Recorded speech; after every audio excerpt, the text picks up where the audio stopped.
Dear student, আজকে আমি গ্রামারের গুরুত্বপূর্ণ একটি টপিক নিয়ে আলোচনা করব। সেটা হচ্ছে চেঞ্জিং সেন্টেন্স।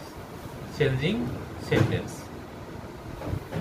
তো চেঞ্জিং সেন্টেন্সে অনেক স্টুডেন্টই ভয় পায়, মানে চেঞ্জিং সেন্টেন্স খুবই হার্ড। এই কারণে তাদের কাছে খুবই হার্ড লাগে। এই জন্য অনেক স্টুডেন্ট এই চেঞ্জিং সেন্টেন্স অ্যাটেন্ড করতে পারে না বা অনেক সময় এটা স্কিপ করে যায়। আজকে আমি এটার গুরুত্বপূর্ণ টপিক নিয়ে আলোচনা করব, ইন্টারগেটিভ আর অ্যাসার্টিভ।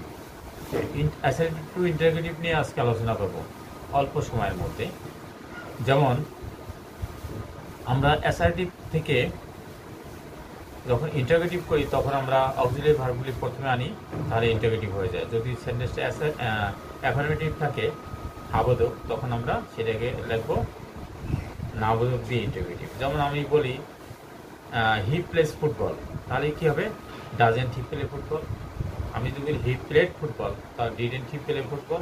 আমি যদি বলি যে ইউ প্লে ফুটবল, তখন হবে কি? Don't you play football.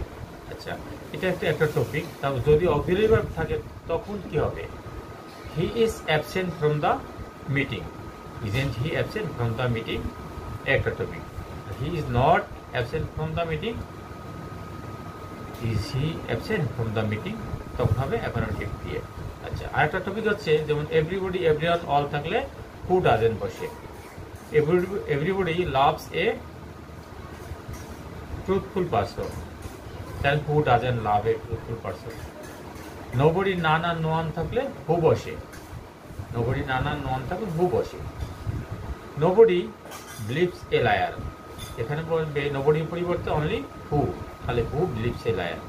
ওকে, তাহলে সহজ আমি আজকে তোমাদেরকে ইন্টারগেটিভ আর অ্যাসার্টিভ, অ্যাসার্টিভ টু ইন্টারগেটিভ বুঝিয়ে দিলাম। সবাই ভালো থাকবে, আশা করি সবাই উপকৃত হবে। আসসালামু আলাইকুম রহমতুল্লাহ।